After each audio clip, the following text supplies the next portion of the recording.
Hello, and welcome back to Wired for Change, where we explore the people, ideas, and technologies reshaping our world. I'm your host, Amy Yee. So, we're hearing more and more about quantum computing and the potential risk it poses to destabilize cybersecurity. But for most leaders, it's still a very abstract idea. It feels distant, technical, like something we can deal with later.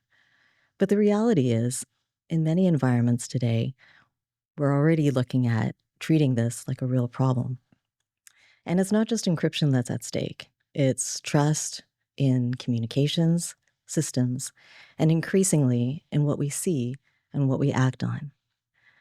So today I'm going to start not with a theory, but with some more concrete use cases in terms of how we might see quantum used and what happens when that trust breaks. So today I'm joined by James Nguyen, CEO of Quantropi, a company that's working on quantum safe security solutions for data, communications, and systems, and protecting against the next generation of cyber threats. James, welcome to the show. Thank you, Amy, for having me. Amazing. So I'm going to start with asking you a little bit about what you're seeing in the field, and then we'll have a chance to talk a little bit more about Quantropi and the colorful world that you've built around Quantropi as well. So let's talk a bit about battlefield communications, for example. So in modern conflict environments, right, communications itself has become a vulnerability. I wonder if you could give us an example of this and maybe something that Quantropi has done in this area. Sure. I don't have much of a defense background, but I can definitely talk on some of the involvement that we had or are having with a company called Hymera. So Hymera is a tech company that started up out of Ukraine. They really, built up kind of during the conflict in Europe, and the reason for it was because there was a gap. As the war kind of started, Ukraine was using other radios, and they were much more costly. But the real issue was they felt that they were being compromised or had disadvantages, meaning that they were getting located, bombed and killed, and they needed to find something better. So this Ukrainian company innovated and developed a tactical radio that is more battle test. Sorry, not more about it. Basically, with lower EW interference, had better technology, has better software platform, and and they also wanted to have more advanced encryption. So they found us, and Quantum provided the quantum encryption that goes onto their software platform.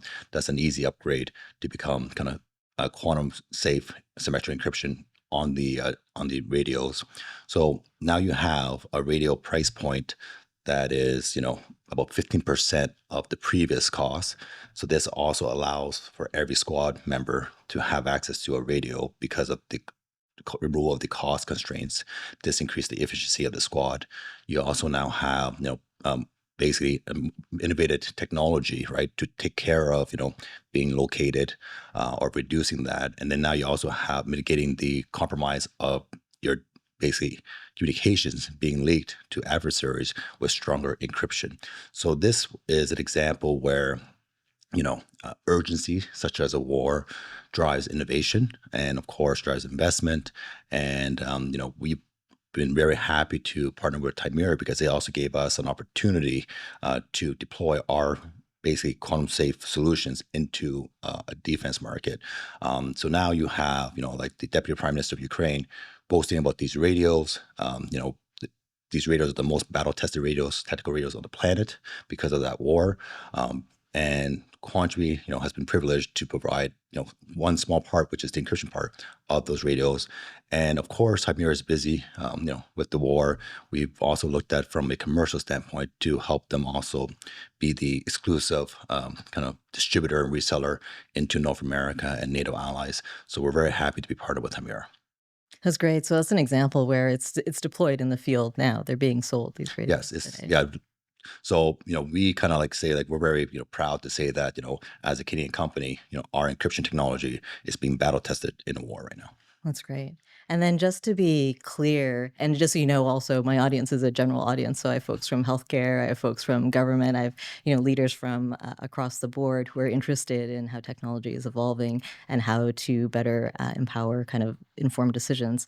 Um, What were they worried about? Was it about the triangulation of like being able to locate soldiers kind of in the field? Was it more about like denial of service? Was it about spoofing? Like, what were they concerned about? Or is this kind of protect against everything? I don't really know really what they were concerned about specifically, Hmm. but like anybody, right? They want a more secure solution, something that has lower latency, Hmm. something that has basically an easy way to upgrade software solution. And when he looked at advanced encryption, when it specifically around quantum cryptography or encryption, we were the choice in those regards. So on their specific kind of development, I don't have much to comment on. Hmm. But for ours, they were looking for a way that they can, quickly upgrade, embed, or core code into their development, and find a way to do it fast because they needed to do it fast. So, and we were able to do that. Great. Congratulations on that. Thank you. And then how about like from a communication standpoint? I think that there was some use case that you had around transatlantic communications. What was the problem that was being solved there? So, I think what we wanted to do with that kind of deployment. So just give you a bit of background. So that deployment was during our time with NATO DIANA. DIANA stands for Defense Innovators Across North Atlantic. We were part of the 2025 cohort, and it was a kind of 6-month program.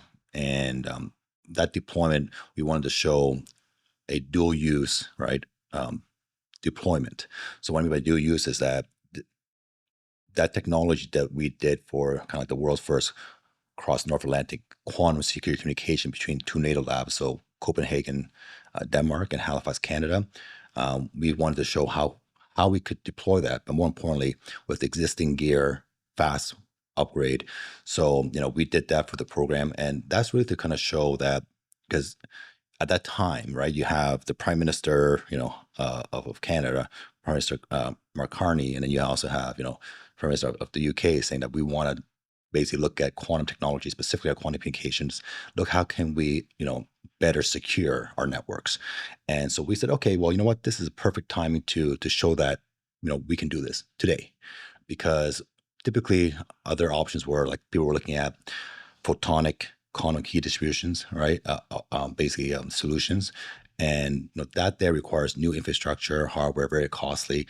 And we said we had another option, which was a quantum secure IPsec VPN, and this has been deployed, already with Palo Alto Networks' next generation firewalls. So basically, for us, it was an easy do.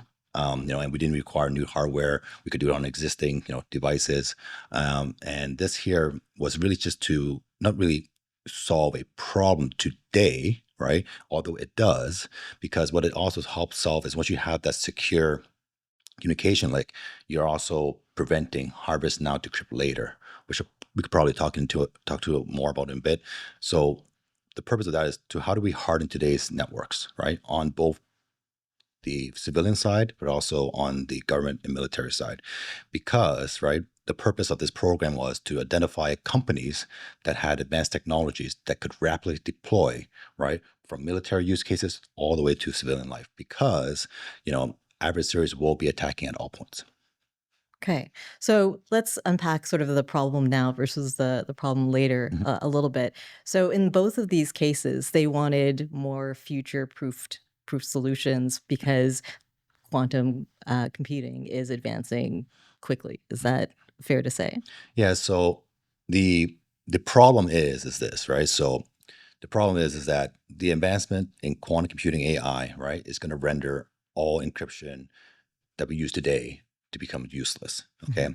Now that problem used to be seen as a problem that was like far away, like 2040, right? And but it's been known for quite some time. For example, like NIST, the standards body for North America, did a call for proposal in 2016, already knowing this was a problem. Peter Shor in 1994, right, we came out with Shor's algorithm, said that with enough logical qubits, we can break today's encryption. So this was known for decades, but the issue was that there was a different thoughts around when it would be happening. So what we've seen just in the last kind of like 12 to 24 months is that window from like 2020, 2040, right, has really decreased down to the next few years. So it's gone from like, it's kind of like, you know, 2040 to what, 2027 to 2029, right? Because McKinsey is saying that this, Did you say 2040 to 2027? yeah, You said? so like Yeah. that decrease in timeline. So we call it Y2Q, the year to quantum, the year that quantum can break encryption. Just like Y2K, there's, that 4-digit millennium bug, there's going to be a big shift, but Y2Q is going to be a much more massive shift. So, and Quantropi has been saying for years that it could be as early as 2027, right? So that's our time frame we've been saying all this time, and it's nice to see that the whole world is now basically confirming that was a good guess, and I emphasize guess because it is all a guess, right? Mhm. So McKinsey is saying it could happen as early as 2027. They did a very good quantitative analysis. Was it Gardner was saying 2029, and just recently, the last couple months, Google, right, was saying 2029, Cloudflare 2029. The U.S. intelligence community has said that to put the quantum threat on the same level as AI now. So this is for real. It's a serious thing. But the harvest now decrypt later threat, it doesn't really matter if it happens in 2027 or 2040. Adversaries or bad actors are stealing your information today, right, and storing it to be able to decrypt it later. So that makes it a today problem, regardless of when it's going to happen. Okay. Thank you for that. So, what are some of the factors that are contributing to that speed up? Do you know? Is it, the just computing power is just advancing faster than we think? Well, I think it's a few things. I think first off, you have global government mandates saying that they want to be the leader in quantum and AI. Mhm. So, and that's driving, basically institutional investment, VC investment, government investment, like in the hundreds of billions of dollars, if not trillions, into quantum AI. So that's going to have an impact on how fast it goes. Mhm. Okay. You also know that there's emerging conflicts around the world. And right now, people were looking at performance before, but now everybody's looking at capabilities. And having, advanced capabilities in emerging tech has been proven to show how the scale tips, right? So, everybody's trying to, basically, be number one. Just like the Manhattan Project, right? So just the Oppenheimer, right now, everybody's looking for the code breaker because they know, right? If they have the code breaker, okay, that's like, I call it like the unstoppable sword. Okay. So Quantropi is not on the quantum computing side because that's really on the hardware computer side. We're focused on the impenetrable shield. Okay. And a lot of companies in the world have focused on really kind of like only like kind of one part of this shield solution. We looked at it from a holistic kind of 360 approach, and we could talk about that more later. But the point is that um, it really comes down to, all data and communications is going to be at risk. And so economies, countries can be taken down overnight. So just imagine if a country's credit rating got manipulated, it would go bankrupt. All right. Just imagine if, all your, basically airports, banks, military bases got taken down. Okay. Or your basic critical infrastructure. So this is like, on a scale where, it could be like, it's like, Y2Q is like Armageddon, right? So it's everybody wants to either be protected from it, right, or definitely be on the other side of it, meaning the attacker side. Okay. And before we move on, I also wanted to look at, what is it that you're doing in terms of deepfakes? What is the application there? Yeah, so I think deepfakes is part of that problem, right? So what are people going to do when they have access to a quantum computer that can break to this encryption? The first thing they're going to try to probably do is, manipulate, situations. So when was the last time you signed a DocuSign document? Yeah, recently. I signed one like 20 minutes ago. Right. And so all those digitally signed documents are contracts, and they can be defaked or manipulated. Your cryptocurrencies, your bank accounts, your secrets, all of that, can be manipulated, and you can imagine the impact of that. So how do you prevent that? Right? So you need to have a digital signature, right? That can't be forged, Mhm. that can't be manipulated.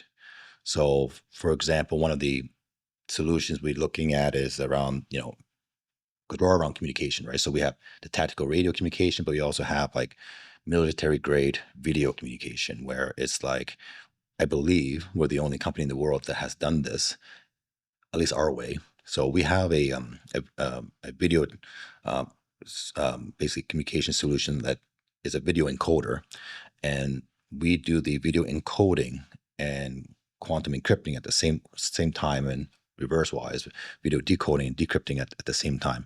This makes it a lot faster. We are able to basically, provide like, 8K video by basically, compressing the video by like 90%. So you have the compression without any performance degradation. And then you also, and that's really important because you have lower latency, So the guys that did this video were doing like, I think, the video broadcasting for the Olympics, and we were talking to them, hey, like, we're in this NATO-Diana program, and we really think that this could be, have a dual use application, and we tried our stuff with some radios, we let it try with your encoders, and, lo and behold, we come up with this solution. So think of, a video file, or, they have a lot of video packets. We want to basically be able to quantum digitally sign every video packet. Right. So that it's an authentic video. Well, it's more so that that people have the confidence to know that those videos can be basically faked, right? They can't be faked. Yeah. Okay. Right. Or they have a mechanism, a way to know which one's real, like you said. Right. Okay. Well, that seems really important. Yeah. I think I saw a number that said that, like deepfakes have gone from like 500,000 out there to 8 million kind of thing in the space of a year. Well, it's not only deepfakes. So, for example, the reason why we looked at this is that, so that's one of the capabilities, right? But you also have the performance, right? So today's, war zones are filled with drones, right? You also have, basically large land masses that require, really good space communications, satellite communications. And what does that come down to, right? That comes down to not only is the video feed trustable, but is the video feed good enough quality for me to make an assessment, right, on that data? And also, is that video feed coming to me quick enough, right, so I can make quick enough assessments? Mm-hmm. So that's why when we look at a problem, we look at, who's using this and what do they need. So that's why, our advanced encryption doesn't increase the latency. And that's what they liked about this, right? Because we have our encryption is quantum based, and it definitely has a lower latency mechanism. And then you also have this advanced security without that performance degradation. And then you also have the compression. So think of this, how important this is for drones, how important this is for satellites, right? And then how important this is going to be for insurance companies that are insuring these organizations or very expensive infrastructure. Mm-hmm.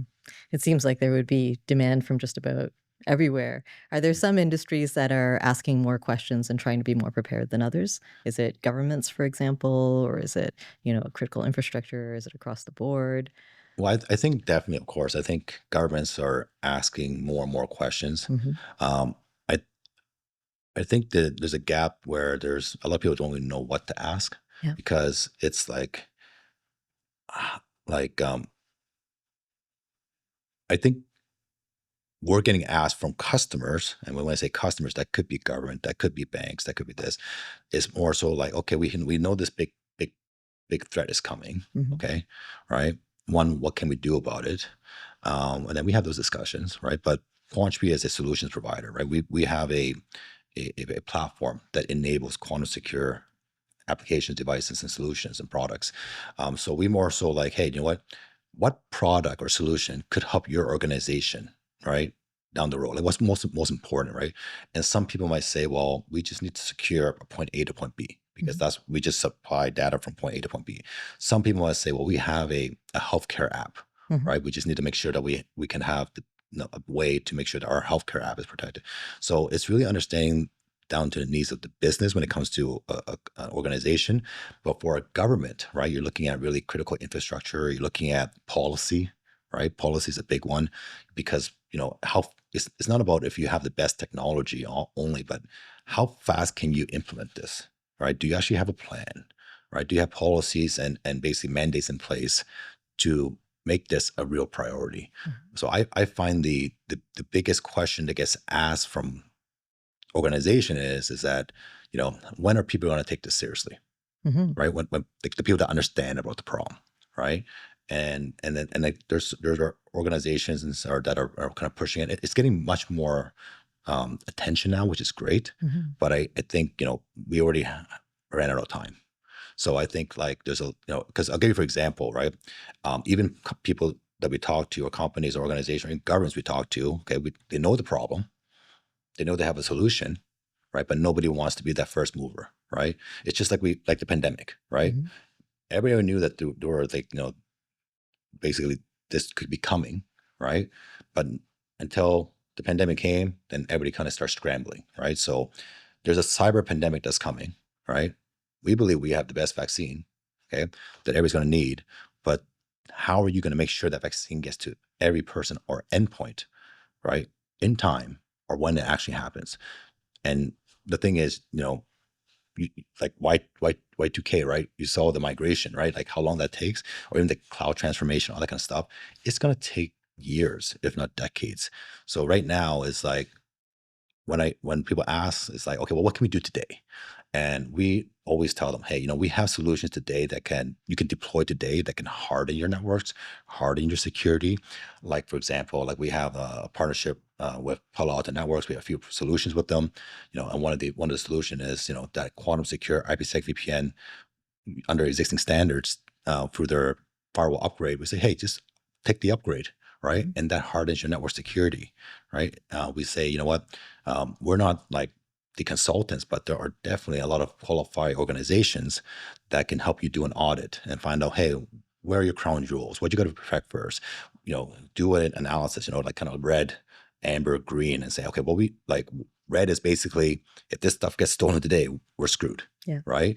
And I think the biggest thing is you just got to start like everything else. You just got to start and you got to start peeling the onion. And I can tell you right now, everybody I talk to that's been peeling the onion, every layer you peel, there's 10 more. And I know if you're a CISO or a CTO, you don't want to be hearing that because you're probably dealing with 1,000 fires already and 100 priorities and, a gazillion vendors and you don't know which one to pick.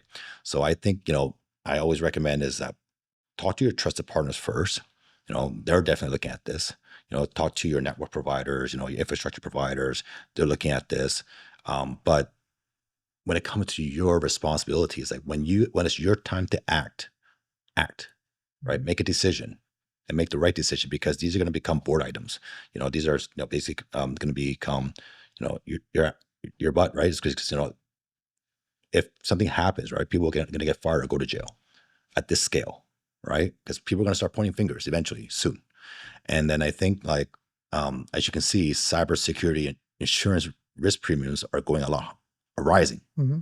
right? Yep. So the thing is that I believe that it's going to take, you know, um, to a point where they can't afford to not have kind of like basically, things in place to at least to say that we've done the work, we've done the assessment, we've done what we could today, right? And then we have a plan for tomorrow.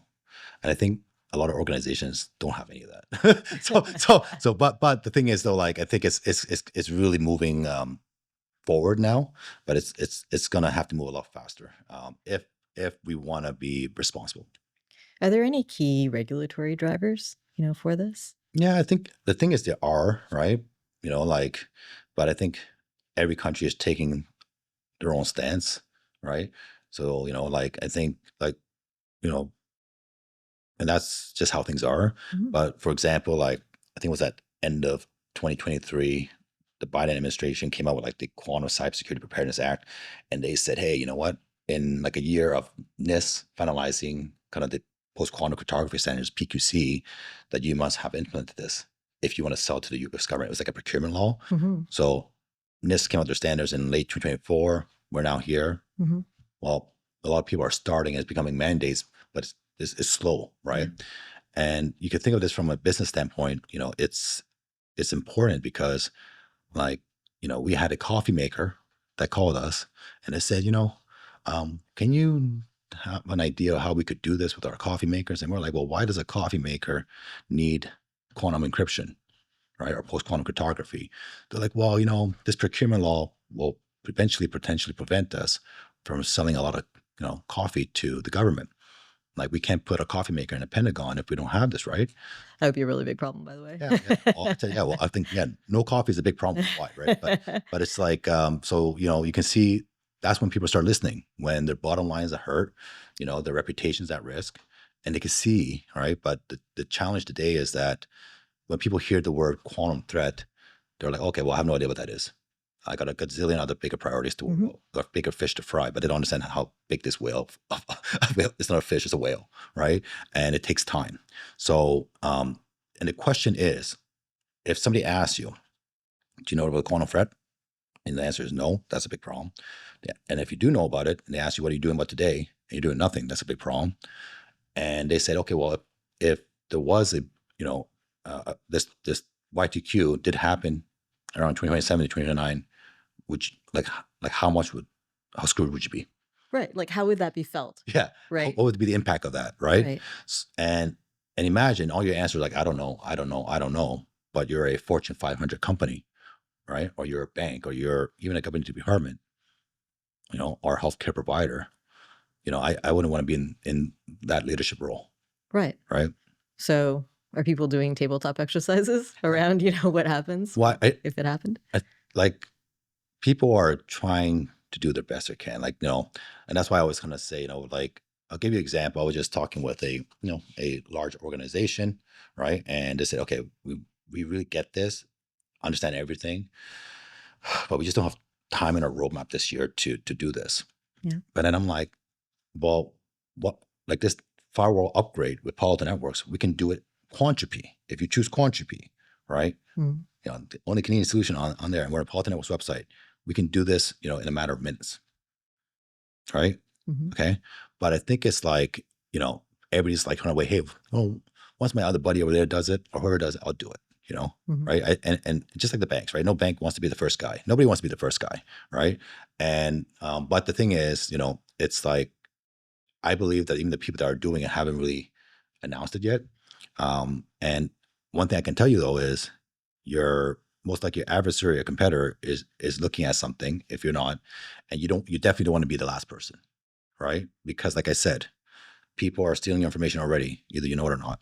Mm-hmm. Okay. And what you want to make sure is that if they do get their hands on that information, at least it can't be decrypted, right? With quantum.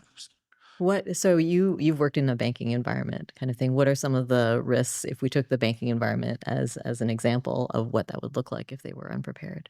Well, the risk with the future is always with how things always been done in the past, right? So, I remember when I started the bank, we didn't have they were still using the DOS. I call it the Green Monster, And one thing with banks is that they have these very old mainframe legacy systems, and don't touch them. I talk about Armageddon. Okay, let Armageddon happen because I'm not going to touch them, right? And it's understandable, right? Because think of it this way: if right now I told you you're the mayor of New York City, okay, and I said all your plumbing is going to be destroyed if you don't fix it now, okay? Yeah. But I said, but you need to fix it now. The city of New York City, and while the city's still living and running, that's right. Yeah, and you got to fix all the plumbing. The guy's like, that's impossible. You know what? I'd rather let the city go down because it's going to go down anyways if I try to do that. Yeah. So that's the challenge, right? Absolutely. A lot of critical infrastructure is that way. But I wouldn't be too, down on that because we do have a solution, right? So every problem I talk about, Quantropi has a solution for it, right? So, we have a solution that for the banks and that we are talking to, we're also talking to, the telcos, the infrastructure providers, the data centers. It just takes time, right? Unfortunately, we don't have the time, but unfortunately, it does take time. And I believe that in the next 12 to 36 months, right? I just want to tell everyone that's listening, right? Yes, it sounds very, basically gloomy and this and that, but based on what I know, what we have, right? There are solutions and options out there if you're willing to act. Mm-hmm. Now, if you're not going to care about the problem, you're not willing to act, you're just going to push it down the road, then that there is your own. That's a choice. Yeah, that's your own choice, and that's going to be your own downfall. But we are talking to the leaders in the industry, and we know that There are, I feel okay because I know that the big ones we're talking to, they're definitely thinking about this. They have looking at options, this, that. But just remember that we are in a, like a $50 trillion digital economy. We need everybody to really be on board. And like to answer your, sorry, I didn't answer your question earlier about like which country, right? So in Canada, right, we go with NIST, right? And in Europe they have basically also different standards. They also have hybrid solutions, and I just want everybody to understand is that like every country, right, as they should have something that they believe in their own. China is right now opening a call for proposals for new basically encryption standards and stuff like that. Every country is going to have their own, but the thing is that we have to remember that we operate in one digital economy. There's going to have to be consensus on what really works.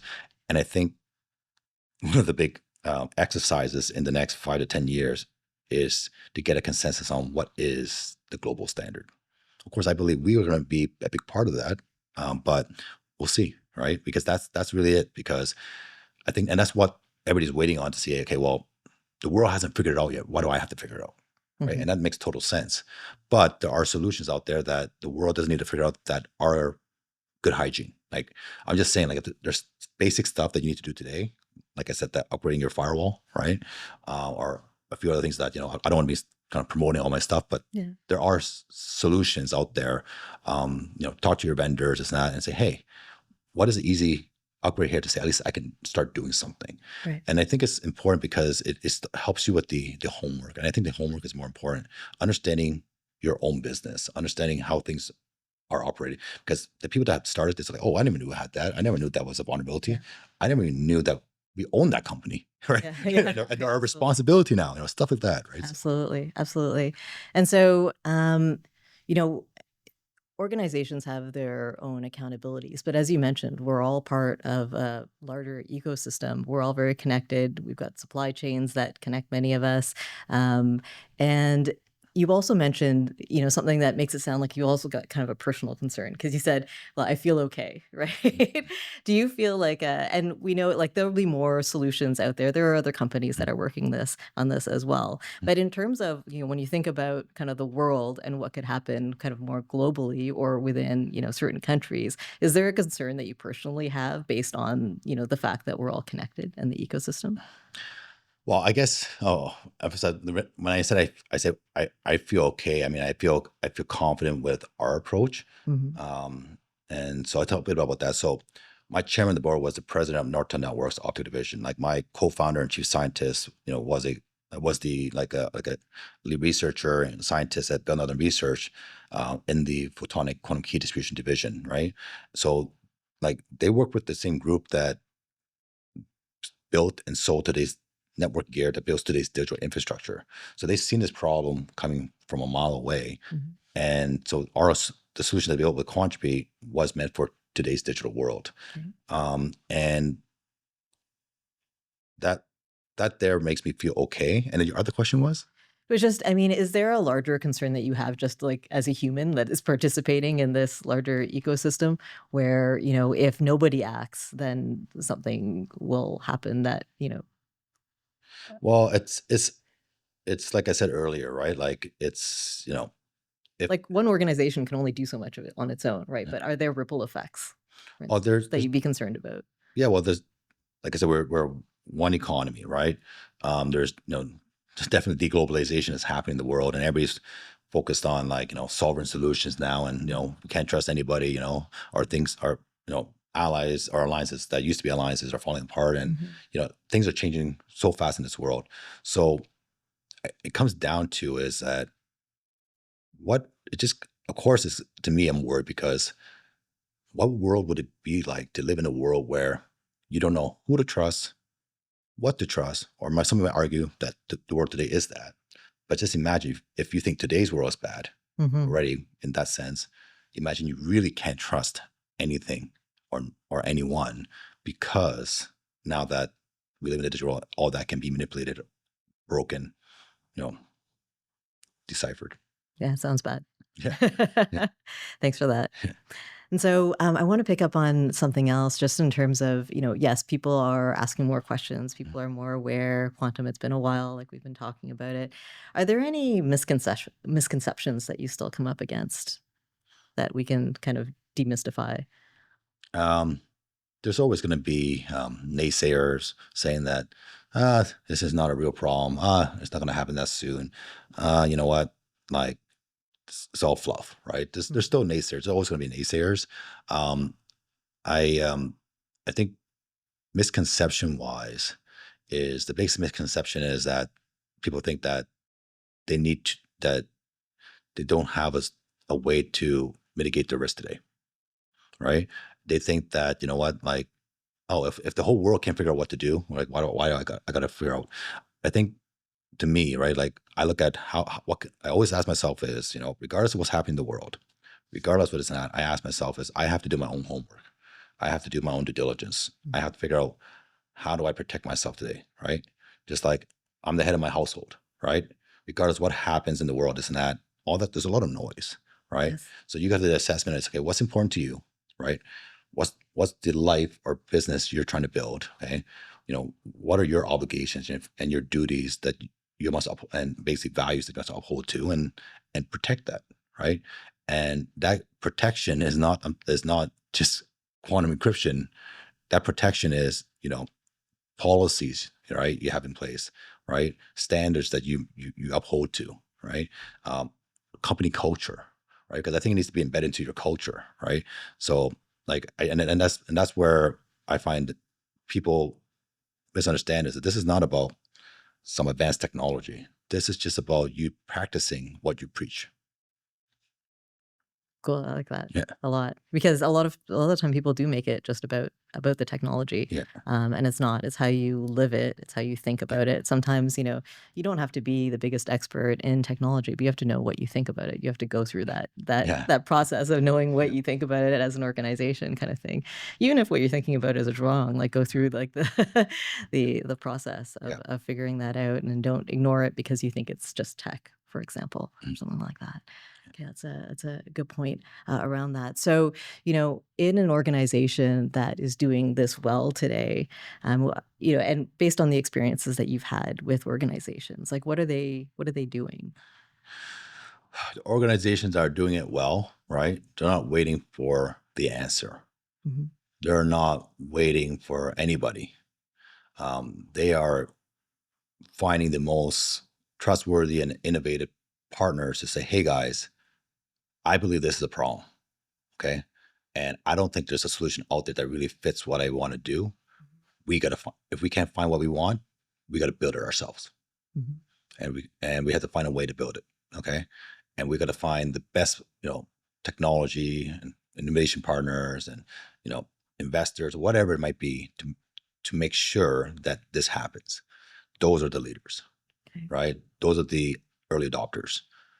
And I can tell you that we met and worked with several of those organizations, and that's their culture. Like I said, they want to make sure that they're ahead of the game, they're ahead of the yield curve, right?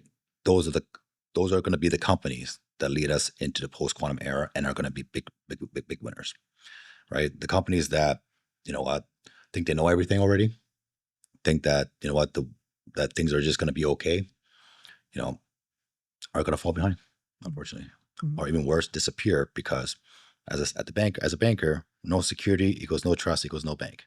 So you don't have the security, you ain't gonna have the trust, and you can have a business. Mhm. Mhm. And I like what you were saying earlier too around, companies that have large, legacy kind of systems.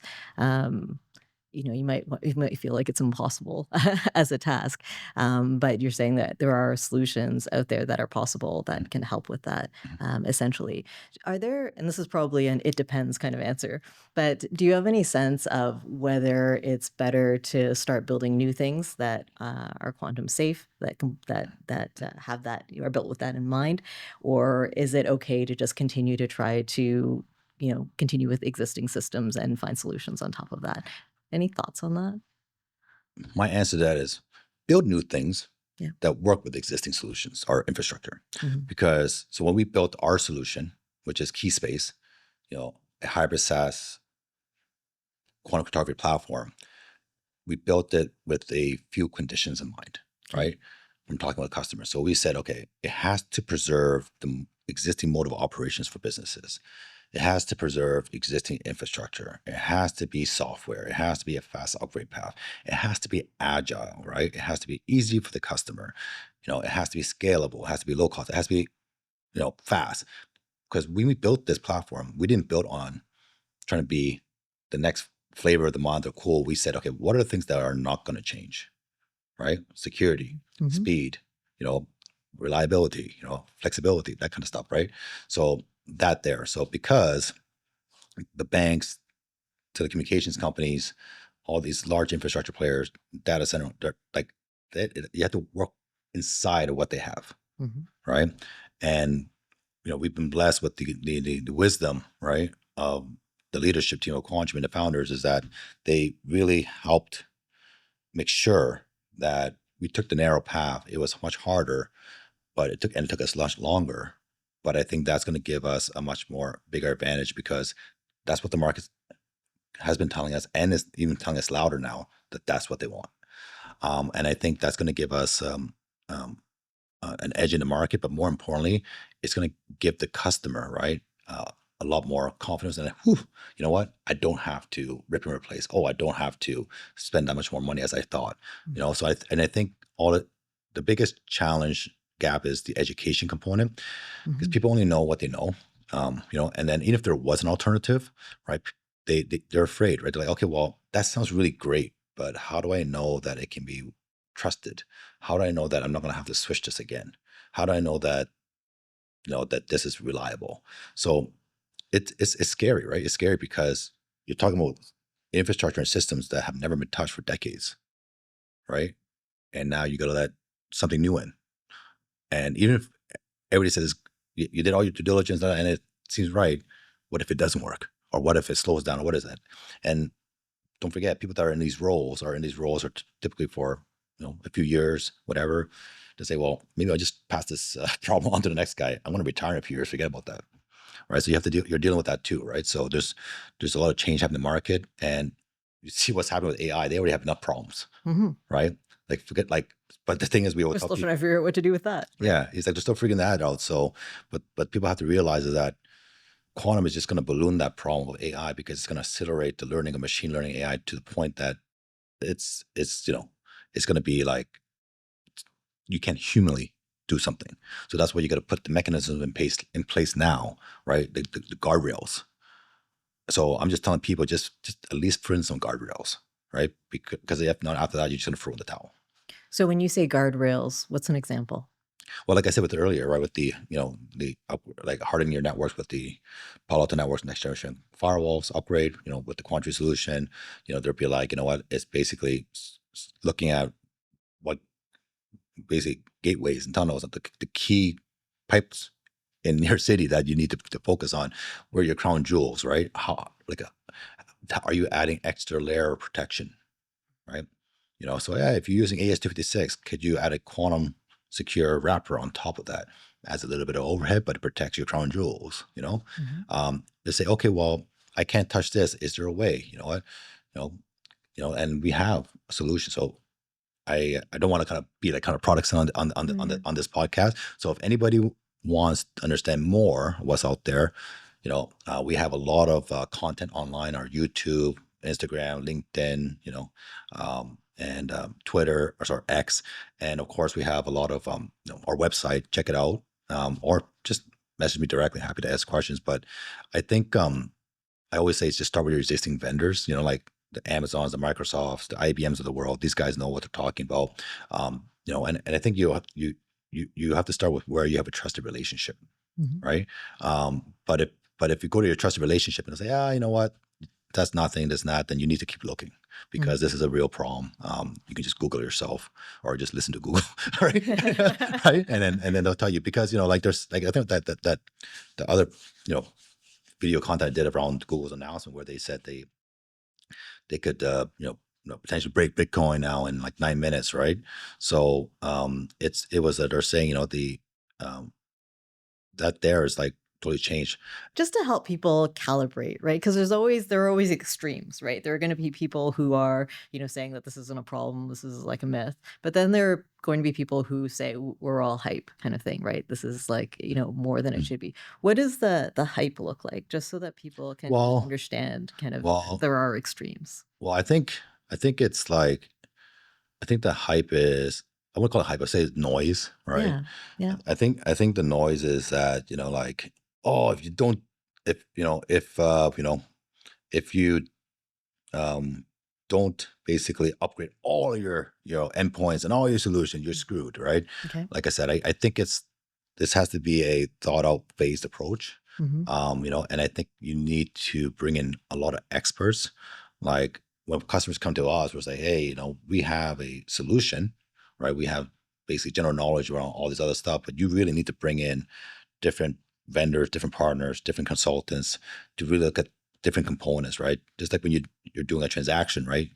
There are different parts of the deal that require tax experts, requires accountants, requires other legal experts and or finance experts.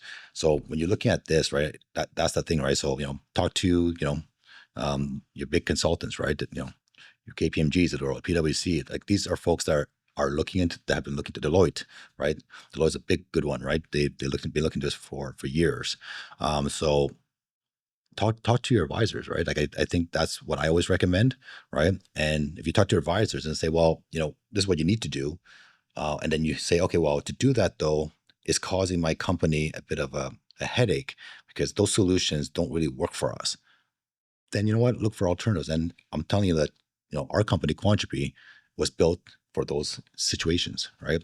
Because our platform has all the NIST standards in there, right? And we say if you can use the standards and use them, we have other solutions that are built with other standards, use them. But if you're like that company in Ukraine, right? Or you're like, or a chip maker where you say, hey, we have different restraints and different problems. That what else can we do? We build with you, right? We always tell like the customer, we build with you, and we have built solutions that are now being used for other customers in that industry. So it's like, we're talking to other radio companies as well, right? So it's like, um, you need to start the discussions, right? Because it's not a one size fit all. And there's not going to be one company that can provide you all the cybersecurity solutions. But for this specific problem, right, you need to figure out, like, if it happens in the next 1 to 3 years, right? What is my plan? If it happens in the next 3 to 5 years, what is my plan, right? And then 5 year plus. Hmm. Hmm. And then what can I do in each of the segments? And then you just got to revisit it, right? Revisit it every quarter, and keep yourself accountable. Okay. Okay. Yeah. I'm gonna, as somebody who represents a number of smaller consultancies, I'm gonna put in a plug for smaller firms as well who also Well, are actually, thinking just a about this comment on a too. smaller firm, right? So I'll give you an example, right? Like I had, believe it or not, I was really impressed with this smaller firm. Reach out to us in engineering services, Mhm. right? And they're like, well, we heard about this, and we actually told our client that's building something very big, and we say, hey, you know what? Isn't this now the time to look at advanced technologies if you're building now? And Mhm. I think that was great because maybe fixing some of the old stuff is hard, but if you're building new infrastructure, you're building new stuff, now's the time to do it, Mhm. right? What are you going to do? Wait till you're done building it and then go back Mhm. again, That is right? like every CEO's worst nightmare is to Right. build So something amazing that, yeah, is obsolete yeah, tomorrow kind of so thing. thank you for mentioning this. So if you're like planning like your next waves of projects and initiatives and this and that, Mhm. and they're 5 or 10 years out, then this has to be in. These basic next generation solutions have to be in, Mhm. right? So if you can't fix what you did in the past, at least plan for the future, Right. right? Right. Exactly. Exactly. Yeah. You mentioned that there are a lot of different stakeholders to involve as well, like from a, a legal and a policy and like Mhm. a number of different perspectives to have at the table to just understand this as well. Is that Yeah, fair to like say? yeah, like there's like you talk to your HSM provider, talk to your Mhm. cloud security provider, talk to your basically your auditors, talk to your basically cyber risk assessment advisors. Like it's there's talk to your basically insurance company, right? What like what how would this like what do I got to think about? Why are my insurance premiums going up? How do I reduce that? Mhm. What Mhm. what would you like to see, Mhm. right? You know? And from the human side of it, is there like a, anytime any kind of, cyber transformation that involves kind of users, for example, in the company, or involves like a change in mindset, for instance, Mhm, generally will require some sort of cultural change and awareness. mhm. With quantum, is there also a human component in an organization where they don't just have to understand kind of the roadmap, but there's an ongoing behavior that's required? Well, I don't know if 'cause quantum is just a new technology, Yeah. right? Like I said, it's you your proper code of conduct, cybersecurity, hygiene, all that kind of stuff shouldn't have. If you don't have it, you definitely should have it. But if you already have it, it's really, hey, you know what? It's part of the same It's kind of part of the same thing. yeah. But all you would be like, okay, well, do they still cover these emerging risks, Mhm. right? Or what? Or if I want to keep the same, if they do, and I want to keep the same thing, is what solutions out in the market right now can help me maintain my promise to my customers? Right. Right. So it's all part of that same Yeah, cybersecurity, aware yeah, kind of culture yeah, that you need to be yeah, building and maintaining, like within yeah. your Yeah. organization. Yeah, like if you're a small business, right, and you're using Microsoft Azure and or whatever and this and that, and yeah, like there's not much you can do, Mhm. right? You got to rely on your like on Microsoft. Hey, if Microsoft goes down, you know what? I did the best I could. Yeah, but if you're Microsoft, right, or if you're a bank, right, then you have to leverage your influence as a big customer to tell the Microsofts of the world or to tell the Amazons of the world to say, you know what, this is really important to us. And when we that as a government, right? This is really important to us. How do we make sure that risk is zero? Mhm. Mhm. Okay. Yep. Tell us a little bit about the culture that you're building at Quantropi and some of the principles that you guys are thinking about. Um, hmm. Yeah, yeah. So for me, culture is basically, you know what, um, when I walk into the company and I feel very positive and happy, meaning that I don't have to tell anybody to do anything that they need to do. Right. So the culture is always, high performance, right? High performance, right? Absolute integrity, so we're an IP company, right? So we build IP. We have 13 patents, nine more coming. They're internationally granted. But IP, right, to me, not only they stand for intellectual property, but also what I just mentioned, integrity and performance, Mhm. right? So we were founded to protect against, emerging threats like quantum AI, to ensure trust can be minted and truth prevails always. And our mission is to enable this digital economy to a quantum safe ecosystem as fast as possible or sooner. So to do that, right, we always have to focus on building, right, building the best solutions for the customer, right, so and becoming the easy button, right, and being the trusted, basically, technology or solution, that we could uphold to, right, you know, we want to set the standard. Mhm. That's what we want to do. So the culture of the company is always, setting the bar high for ourselves, right? And then so that the whole market can reach for that same bar, right? And we built our platform to really not like we actually encourage this platform to our competitors. We've actually converted some of our competitors, indirect competitors, to our suppliers. And how do you do that is through innovating, right? So a big culture of Quantropi is, always to innovate, right? And always not be afraid to take risks and that next step to try to break down barriers. And I think that, some of the people in the market, our competitors, what they do is they take the existing standards and try to engineer them, make them better. We like to take, okay, there's the standards, sure, we'll make them better, but we also want to have other options, right, for the customer. Because I think that's what really builds competitions when people start to innovate, they start to talk to the customer, they start to listen, and then they figure out, hey, you know what? You're right. What if we could do it this way? And then we go back to the drawing board or whiteboard and we say, okay, this customer just said, if we can do it this way, you know what? That would really help them out. So we always put it around the customer and we say, you know what? How do we make this customer problems go away? Because we try to find the pain, right? And then then we try to be the Advil, right? Mhm. Mhm. You're a Canadian company. Yay. Yes. There's a lot of focus on Canadian companies, right now. Can I ask, do you have any plans to move anywhere else? Are you gonna stay Canadian for a while? Oh, we will always be Canadian. No plans to move. Born and raised here, and very focused on building, the a sovereign Canadian stack solution, right? But we do have a U.S. arm, right? Um, where a lot of our defense solutions go through. We definitely want have opportunities. Like we fought our patents internationally for a reason. Our goal is to hit our vision, which is to ensure that we help the whole digital economy. So we're always going to be headquartered in Canada, at least if I have the power to keep so. But for now I do. So it's definitely very proud to be a Canadian company. And I think there's a big topic, right? Is how do as a Canadian, I take pride being a Canadian company, is that there's not many Canadian companies that are in this realm, right? When it comes to doing what we do, right? Exactly what we do. So I think right now is, I think we have an opportunity because right now there's a big topic around, hey, you know what? We need our own sovereign solution. We need our own sovereign AI data centers. We can't use Microsoft. We can't use Amazon. Oh, they're U.S. companies. Well, you know what? We have to work with them, and we should work with them. We should want to work with them. They're great companies.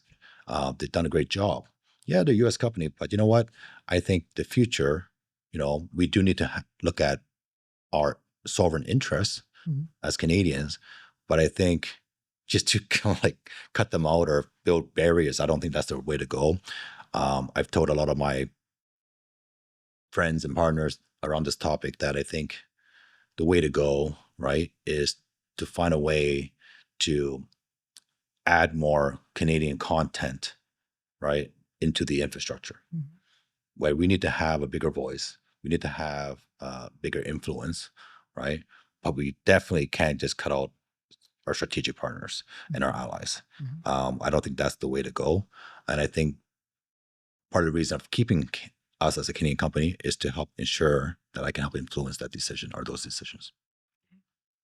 Great. Thank you. Yeah. I'm going to ask you kind of a funny question. Yeah. So you've been explaining quantum for like 8 years now to people. I've been trying to learn quantum for 8 years, more likely. Yeah. So, you have a lot of analogies that you use, which are very helpful for explaining, quantum to people who are, more broader or general interest type of folks who are new to it. Do you have an analogy that was terrible, and do you have an analogy that like works really well? Uh, I won't tell you the one that's terrible, so because I don't, why would I share that? But I find the one that works really well is like I said earlier, right? Quantum computing, think of it as the unstoppable sword, right? Yeah. Okay. And, quantum communication or secure communication is going to be like you're building it to build the unbreakable shield. There's noise on both ends, right? Like, quantum computers, they're built for specific optimization or outcomes that they're trying to achieve, right? But on the quantum communication side, there's only one thing you're trying to achieve: protection, right? But in order to have absolute protection, which you need, right? You need what we call a Quantropi.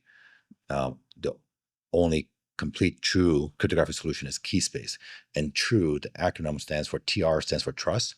Meaning you need to establish trust with a strong asymmetric encryption. Then you need the U. We leverage the laws of uncertainty to do symmetric encryption to encrypt your data, not just today, but forever. And the E is we believe you need strong entropy for strong cryptographic keys for strong passwords. Now, we basically have novel IP in every basically asymmetric, symmetric, and entropy, right? And we have the standards. So the reason why we're different is because a lot of our competitors are focused on, the asymmetric encryption, right? Better engineered PQC, algorithms that are sort of standard algorithms. And then you have a lot of the folks in the entropy with the quantum random number generators, entropy as a service. Nobody's really looking at symmetric, but we're really strong in, and that's where we started actually. But we have quantum secure IP solutions in all of three, right? And you need all three to be able to be completely secure, right? And reason why it's important as a solution provider to have all three is because, you know, your customer, right, wants a easy solution, right? And we told, hey, if you want to use somebody else, they're welcome to join the platform, right? And they want an easy solution that they're, they don't have to do this again. Or if they had to do this again, it could be easily swapped and replaced with different solutions or algorithms. And that's what we're trying to build this platform to become, right? And we're adding partners, whatnot to it. And I think for us, right, to answer your analogy, right, is we are, the only complete shield, right? And we have been validated, we have been tested in industry and defense, and it's been proven.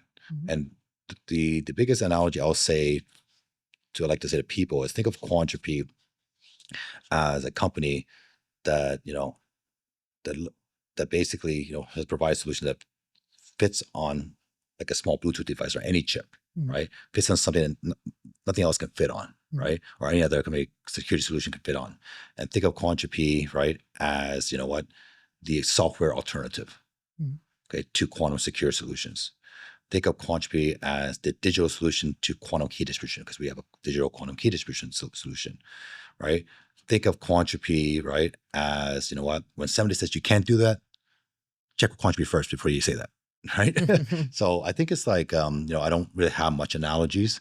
I use them a lot, but I don't really remember them. I guess That's fair. They're like in the moment. Yeah, they're like when I'm in the moment, I come up with a lot of analogies. I guess because last time when we met, I came up with analogies. That's what you're probably remembering. But I for me, I'm always in the moment, so I don't really remember the analogy that I said. But besides that one, because I use that one a lot, the sword and the shield one. Sword and the shield. Got it.